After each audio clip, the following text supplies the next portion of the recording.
A exceção não é a regra. Em 1969, a família Harmer, eles tiveram gêmeos, o pai e a mãe. Eu não esqueci o nome deles agora. E eles tinham o que o bebê, todo bebê tem, o problema que o bebê tem é fimose. E eles se desesperaram, tal, e você sabe como é a indústria farmacêutica, a indústria de medicina ali na América.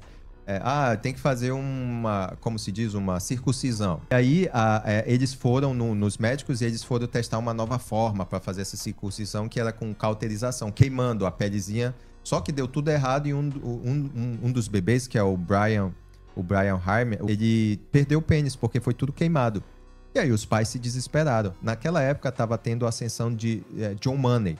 John Money é considerado um dos pioneiros, o pai dessa sexualidade, dessas questões de gênero, porque ele tinha a ideia que uma criança, ela poderia ser, por exemplo, um bebê, ele poderia ser criado em qualquer papel sexual, dependendo do meio social que ele vivia. E aí, a mãe dos Harmers, ela viu um comercial na TV lá do Instituto de Baltimore, que é o Instituto John Hopkins.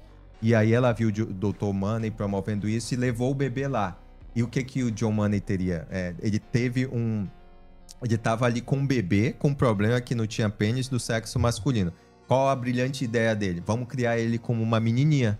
E ele convenceu os pais a criarem o bebê como uma menininha. Foi até publicado na revista Time, não tem essa revista famosa Time, Sim. Como um experimento de sucesso, tal, não sei o quê. Convenceu a mãe a vestir o bebê dela como uma menininha, crescer como uma menininha, quando que esse menino nunca se encaixou nesse papel de menininha. E a mãe não podia contar. Isso prova que, biologicamente, uma pessoa ela sempre vai tender pro papel da biologia dela. Você vê sempre o menino mais afeminado, sempre, mas esse menino sempre foi afeminado desde quando era criança. Não, ele é uma criança que tá aprendendo. A criança é como se fosse uma esponja. Mas o que foi visto era que o cara usou de forma monstruosa para tentar provar algo que é um absurdo. Eles mudaram o nome do Brian para Brenda.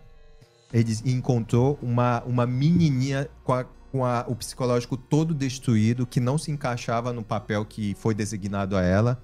E foi quando eles falaram tudo pro menino, que é o Brian. Depois ele mudou o nome dele para David. Tem uma entrevista do David Harmer para Oprah Winfrey em 2004, quando ele disse assim: ele queria ter o poder de apagar tudo que ele passou da mente dele.